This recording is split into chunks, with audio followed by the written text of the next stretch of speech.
Bien chicos, vamos a continuar con el tema de clases que es fuerza.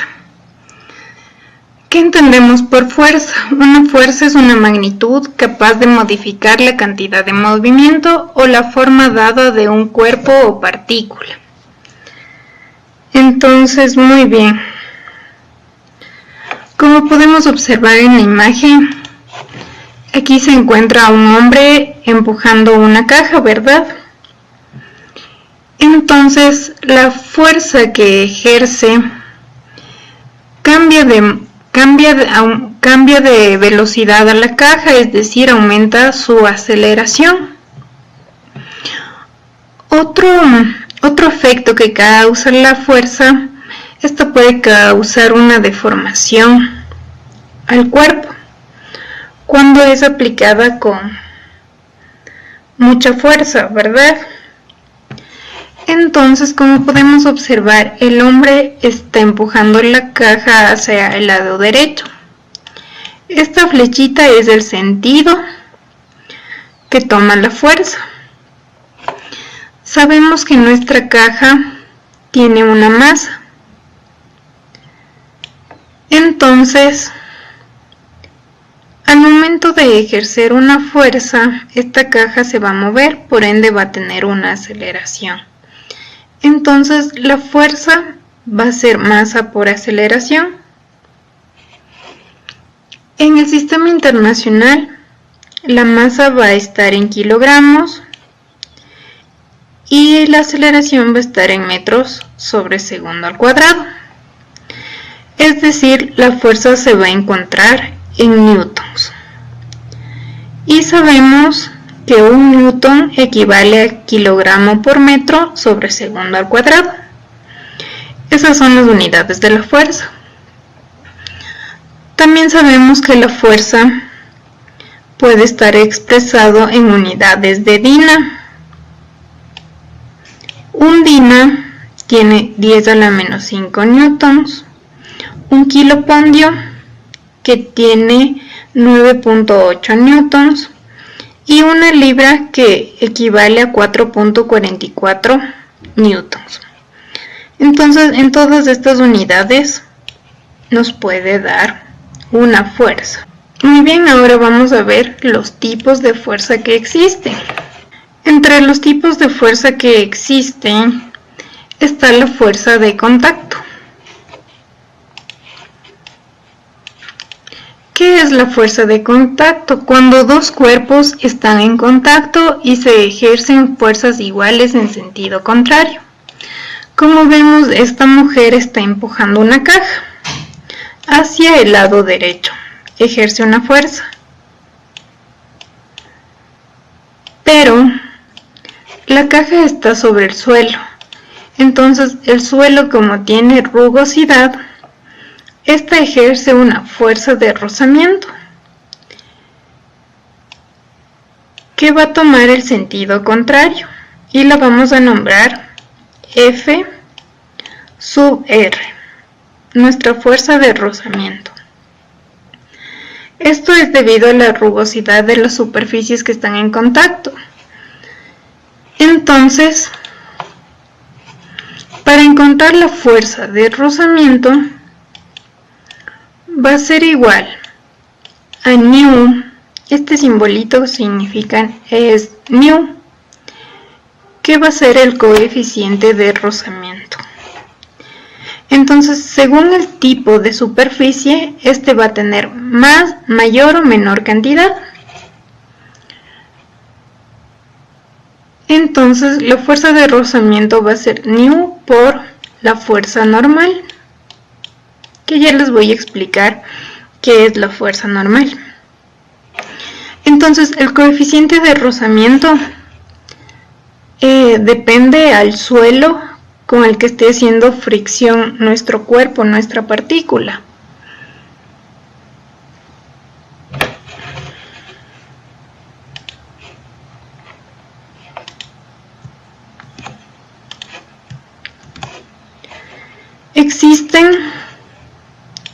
Existen dos tipos de rozamiento según el cuerpo.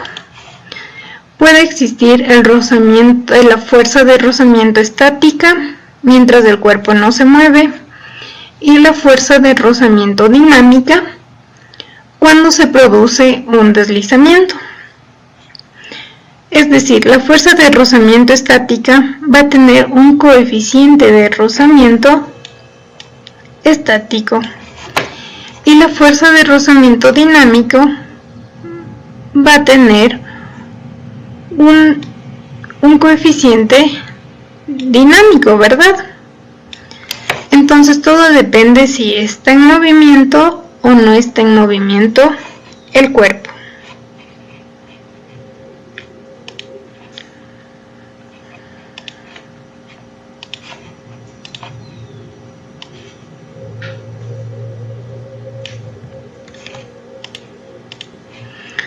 Muy bien, esta es nuestra primera fuerza y es la fuerza de contacto. Aquí les hablaba de una fuerza normal, ¿verdad? Entonces, para ello voy a dibujar el diagrama de cuerpo libre de esta caja. Diagrama de cuerpo libre se lo abrevia con la letra DCL. Diagrama de cuerpo libre. Entonces, sabemos que nuestra caja tiene un peso. El peso, debido a la gravedad, va a ejercer una fuerza hacia abajo.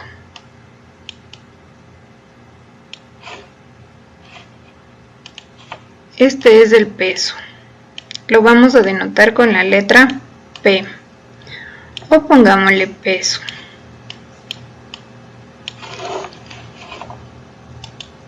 La niña ejerce una fuerza hacia la derecha, ¿verdad? Entonces, en nuestro diagrama de cuerpo libre, vamos a ejercer una fuerza hacia la derecha. Y nos dice que cuando la fuerza es de contacto, existen fuerzas iguales en sentido contrario, ¿verdad? Entonces, nuestra fuerza en sentido contrario es la fuerza de rozamiento.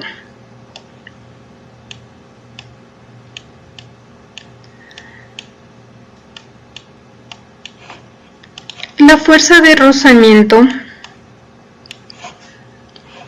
siempre va a ejercer una fuerza normal, que esta fuerza normal va a ser perpendicular a mi cuerpo, al cuerpo que esté trabajando. Entonces, en este caso es una caja. Y la fuerza normal va a ser perpendicular a la fuerza de rozamiento. Entonces la fuerza normal, si es perpendicular, va hacia arriba, hacia el eje Y positivo. Entonces así queda mi diagrama de cuerpo libre de una fuerza que está en contacto. ¿Alguna pregunta, chicos, hasta ahí?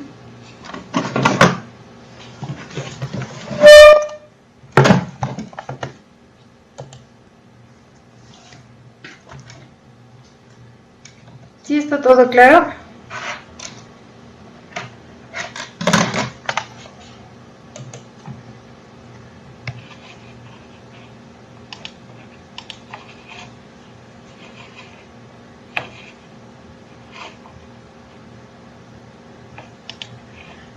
Muy bien, entonces vamos a continuar.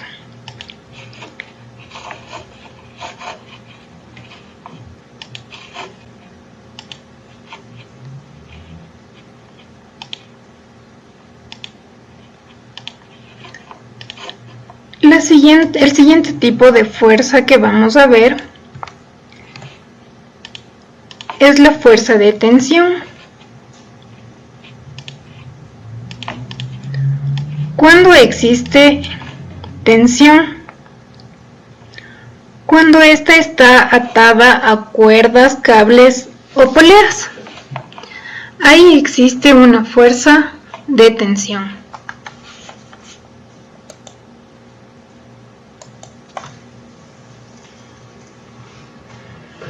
Entonces, como podemos observar en este ejemplo, está una masa,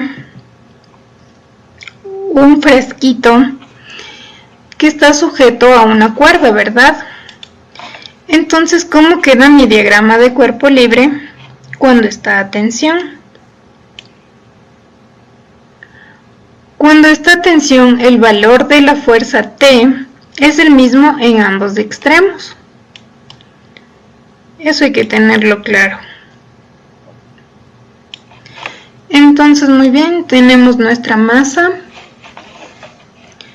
y sabemos que la masa del cuerpo va a ejercer una fuerza hacia abajo debido a la gravedad. Debido a la gravedad va a ejercer una fuerza que va a ser su peso, ¿verdad? Entonces sabemos que el peso va a ser igual a la masa por la gravedad. Y cuando estamos hablando de fuerza de tensión, la cuerda, si nos damos cuenta, ejerce una tensión en sentido hacia arriba, ¿verdad?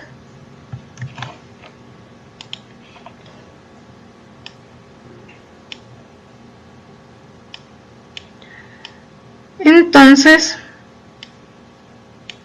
ejerce una tensión.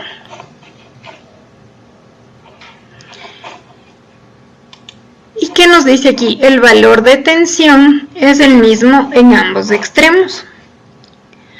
Entonces la tensión va a tener el mismo valor del peso.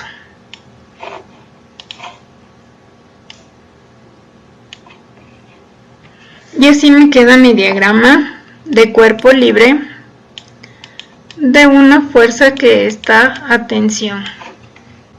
Si recordamos en la clase anterior, hablamos de energía elástica, ¿verdad?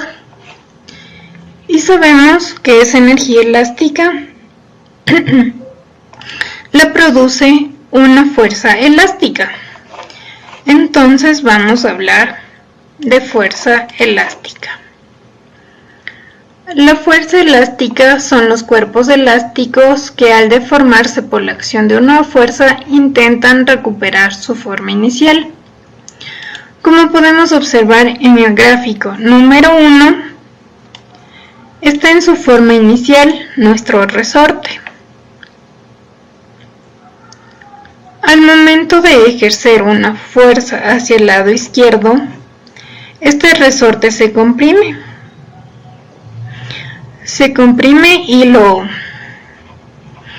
Y su distancia y la deformación va hacia la izquierda.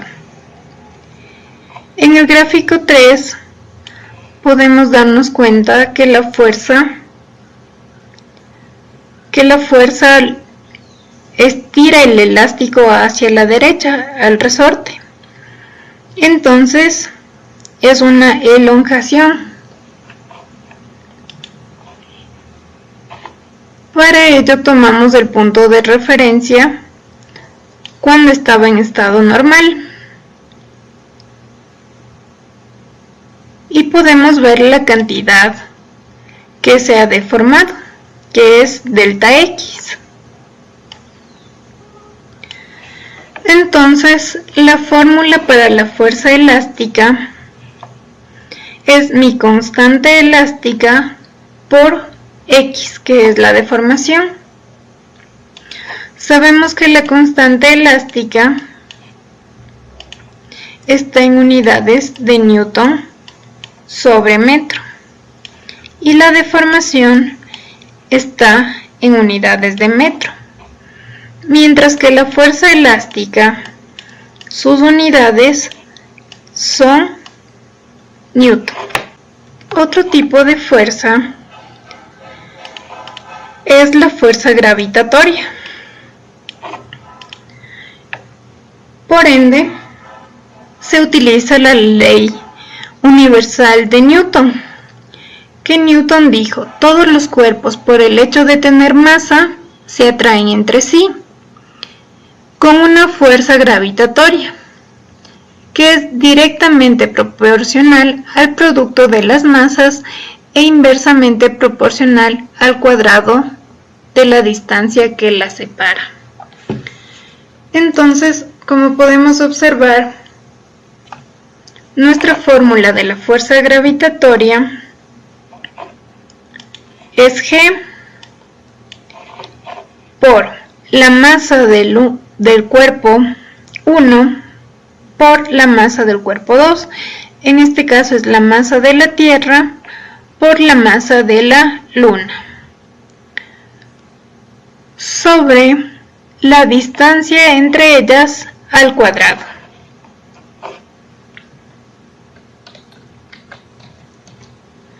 Sabemos que G es una constante universal y que el valor de G siempre va a ser 6,67 por 10 a la menos 11 Newton por metro al cuadrado sobre kilogramo al cuadrado.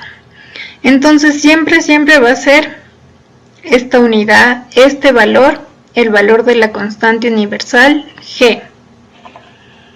Entonces, si hablamos de fuerza gravitatoria, debemos utilizar esta fórmula. Muy bien, ahora vamos a entrar a otros conceptos. Si hablamos de trabajo, recordemos que trabajo, la fórmula que nos dice que es fuerza por distancia. Un ejemplo es cuando un hombre empuja un vehículo o un cuerpo, como podemos observar en el dibujo. Entonces, para calcular el trabajo se deben considerar la fuerza aplicada y la distancia que recorre el cuerpo. Entonces, muy bien, nos dice que hay dos tipos de trabajo: el trabajo positivo y el trabajo negativo. ¿Cuándo es positivo? Cuando la fuerza aplicada va en el mismo sentido del desplazamiento del cuerpo. Entonces, como podemos observar, esta persona está empujando hacia el lado derecho con una fuerza de 500 newtons. Si el desplazamiento va hacia la derecha, el desplazamiento va hacia la derecha, es un trabajo positivo.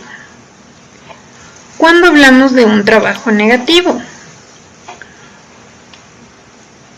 Cuando en el mismo caso tenemos un cuerpo y una persona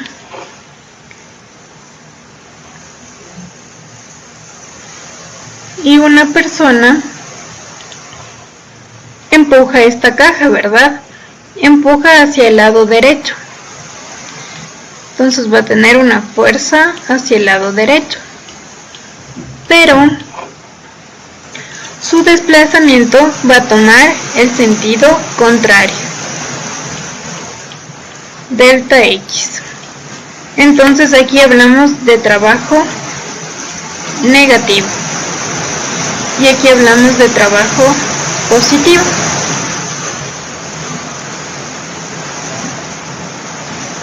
Recordemos que el trabajo está en unidades de joules.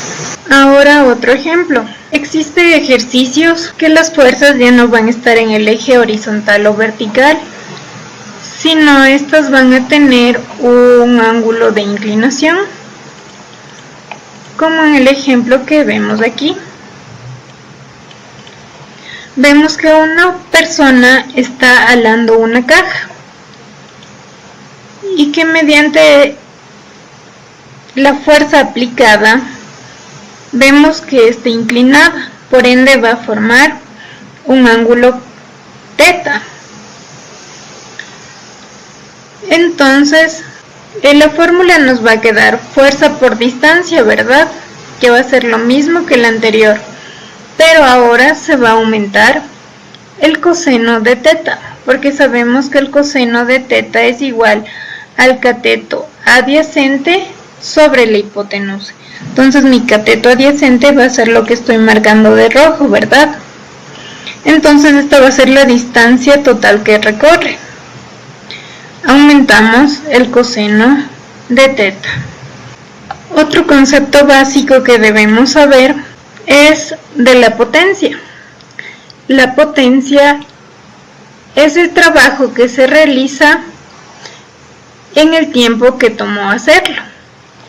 Entonces la fórmula de la potencia es el trabajo dividido por el tiempo. Recordemos que la potencia va a estar en unidades de watts, el trabajo en unidades de joules y el tiempo en segundos. Si hablamos de impulso, el impulso es un término que cuantifica el efecto general de una fuerza que actúa sobre el tiempo. Entonces, el impulso se representa con el símbolo de la letra I y la fórmula nos dice que es la fuerza por el tiempo. Entonces las unidades del impulso va a estar en newtons por segundo. El impulso utiliza un teorema, el teorema de impulso-momento, que debido a este teorema podemos hacer una conexión directa entre cómo la fuerza actúa sobre un objeto en el tiempo y el movimiento del objeto. Entonces, muy bien, estos son los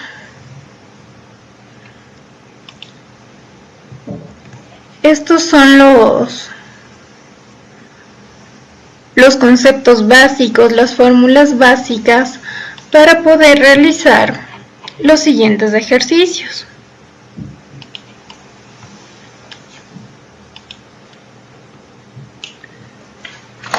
Entonces,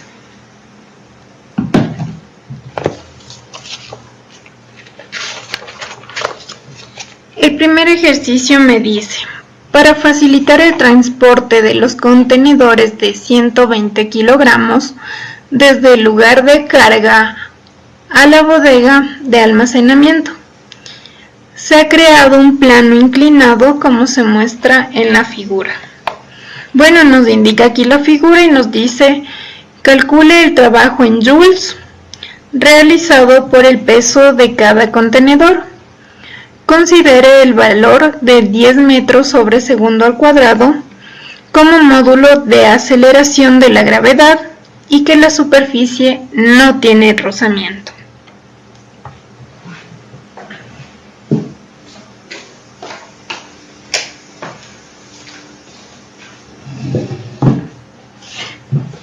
Muy bien, entonces vamos a sacar los datos de nuestro ejercicio. Nos dice que la masa es 120 kilogramos.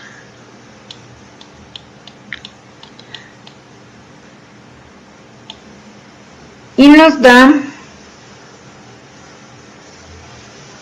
la gravedad, que dice que el módulo de aceleración es 10 metros sobre segundo al cuadrado.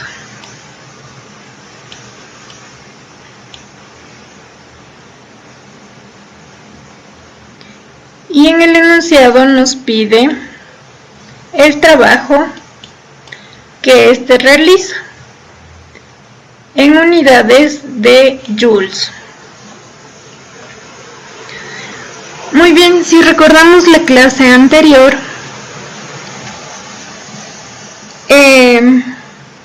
¿qué energía produce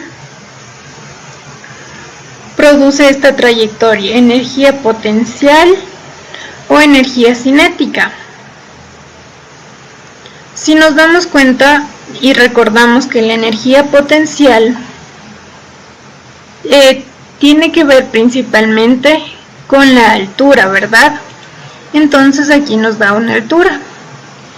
Si recordamos, la energía cinética tenía que ver con la velocidad, pero no nos da ninguna velocidad. Entonces únicamente estamos hablando de energía potencial. Entonces sabemos que nuestro trabajo va a ser igual a la energía potencial. Pero la energía potencial, ¿en qué punto? En este punto, en el punto P inicial, porque aquí es donde tiene una altura. Entonces decimos que el trabajo es igual a la energía potencial. Si recordamos la fórmula de la energía potencial, es igual a masa por la gravedad y por la altura. Entonces el trabajo es igual.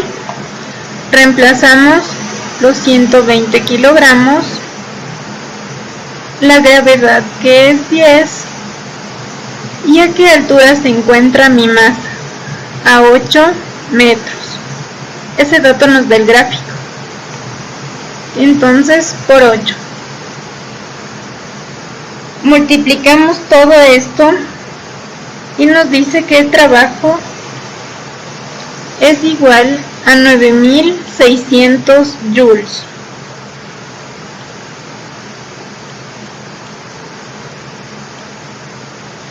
Y nuestra respuesta correcta es el literal A.